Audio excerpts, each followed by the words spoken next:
ভাৰত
চৰকাৰৰ শিক্ষা আৰু সাক্ষৰতা বিভাগৰ শিক্ষা মন্ত্ৰালয়ৰ শিক্ষণ কাৰ্যসূচী হৈছে প্ৰেৰণা।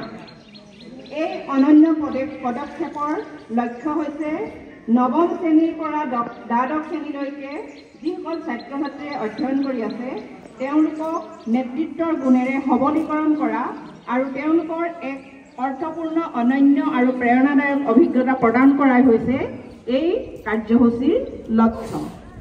আমি আগতে সকলো জানো যে এই কাৰ্যসূচীৰ প্ৰথমলানি কাৰ্যসূচী সকলোৱে নিজৰ নিজৰ বিদ্যালয়ত সমাপ্ত কৰি আহিছে। এতিয়া আমাৰ জৱাহৰ নৱোদয় বিদ্যালয়ৰ প্ৰাংগণত আজি সেই কাৰ্যসূচীৰ দ্বিতীয়লানিৰ প্ৰতিযোগিতা আৰম্ভ হ'ব আৰু সেই প্ৰতিযোগিতাত অংশগ্ৰহণ কৰিবলৈ অহা যিসকল ছাত্ৰ ছাত্ৰী বিভিন্ন জিলাখনৰ বিভিন্ন বিদ্যালয়ৰ পৰা আহিছে আৰু তেওঁলোকৰ লগতে যিসকল অভিভাৱক শিক্ষক ছাত্ৰ ছাত্ৰীসকলৰ লগত আহিছে তেখেতসকলক আমাৰ বিদ্যালয়ৰ পৰা স্বাগতম জনাইছোঁ। ইয়াৰ লগতে আমাৰ বিদ্যালয়লৈ বিশেষ অতিথি হিচাপে অহা কেন্দ্ৰীয় বিদ্যালয়ৰ অধ্যক্ষ মহোদয় শ্ৰীযুত আমোদ কুমাৰজী আৰু মিলনজ্যোতি আমাৰ অতি ওচৰৰে বিদ্যালয়ৰ প্ৰধান অধ্যক্ষ দেৱকুমাৰ মহন্তদেৱক আমাৰ বিদ্যালয়ৰ তৰফৰ পৰা সম্ভাষণ জনাইছোঁ। তেওঁলোকে আহি সভাত এই অনুষ্ঠানত উপস্থিত হৈছেহি। আমাৰ এই সভাৰ এই কাৰ্যসূচীৰ শুভাৰম্ভ কৰিব এডিটিভ পৰ্যলনৰ দ্বাৰা আৰু সেইবাবে মই আমাৰ অতিথিসকলক দুইজন অতিথিকে শ্ৰীযুত আমোদ कुमार जी को और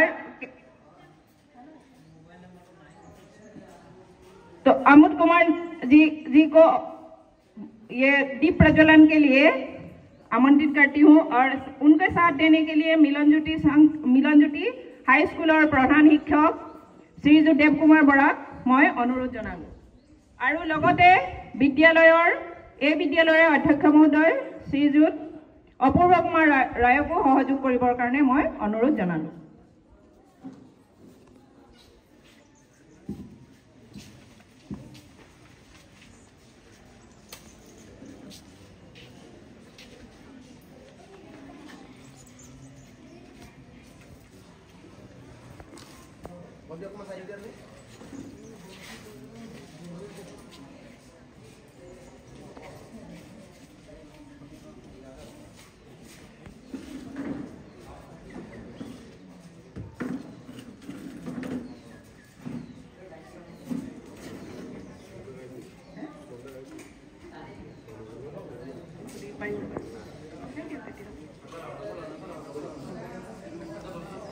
दीप ज्योति परम ज्योति दीप ज्योति जनार्दनम दीपो में हरे पापम दीप ज्योति नमस्ते शुभं करोति कल्याणं आरोग्य सुख संपदा देश बुद्धि विनाशाय आत्मा ज्योति नमस्ते ओम असतो मा सत्यमय तमसो मा ज्योति गमय मृत्यु मा अमितं गमय ओम शांति शांति शांति।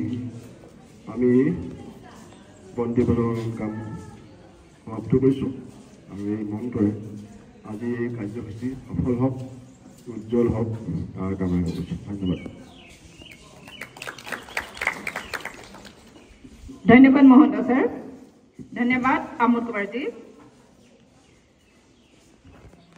ইয়াৰ পিছতে মই আমাৰ অধ্যক্ষ মহোদয়ক আদৰণি ভাষণ দিবৰ বাবে অনুৰোধ জনালোঁ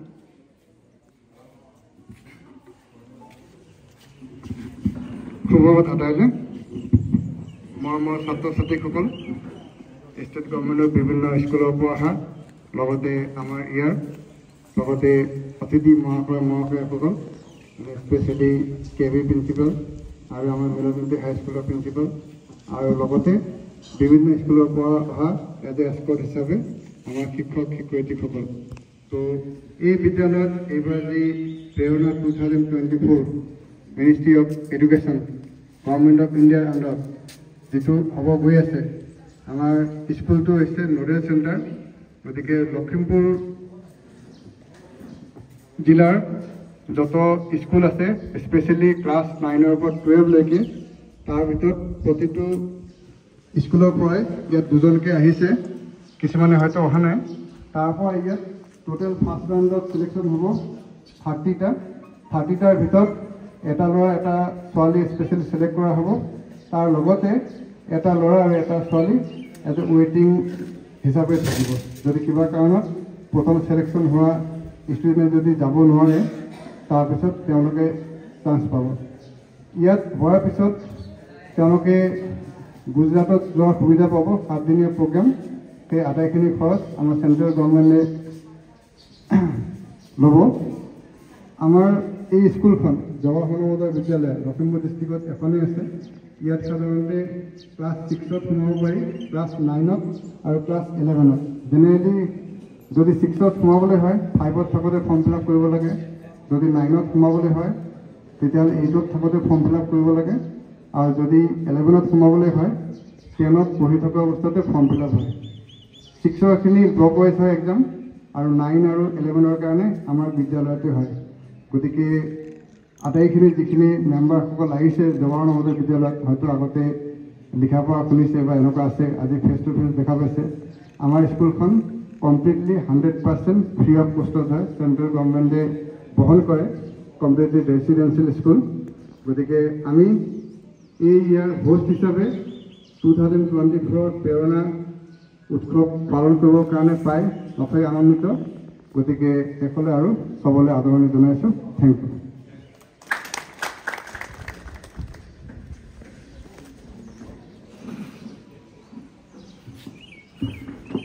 ধন্যবাদ স্যাৰ ইয়াৰ পিছতে আছে আমাৰ কাৰ্যসূচী আমাৰ এই প্ৰতিযোগিতা কেনেদৰে আৰম্ভ হ'ব বা কেনেদৰে হ'ব সেই বিষয়ে সবিশেষ জনাবলৈ মই আমাৰ বিদ্যালয়ৰ শিক্ষয়িত্ৰী ইংৰাজী বিষয়ৰ শিক্ষয়িত্ৰী শ্ৰীমতী পূজা চৌধুৰীক অনুৰোধ জনালোঁ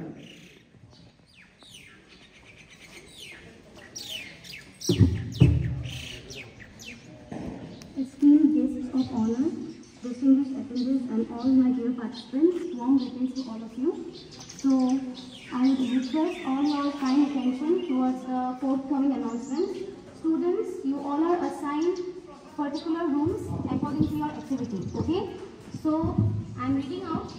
You all will assemble and take your seats in the rooms where you are going to participate. So, for poem recitation or poem writing, you will be sitting in room 9A and 9B, okay?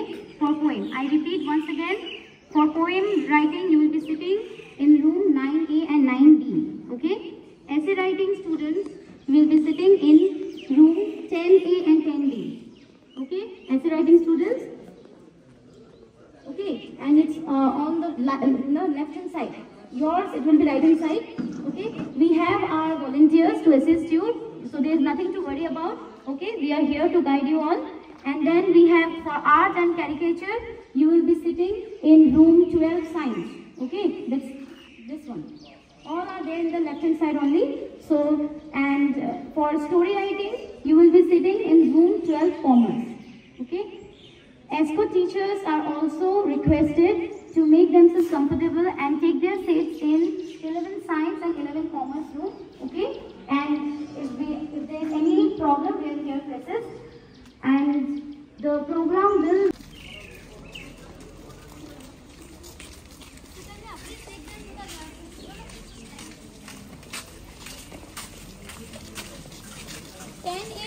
ऐसे हाँ 10A 10B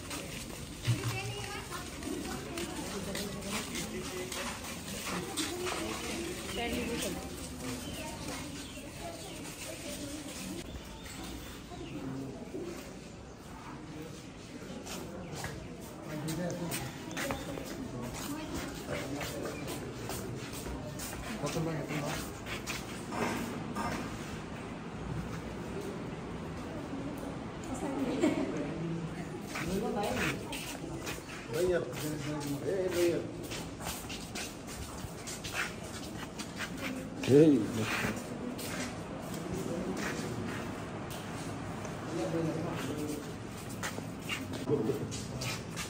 Here.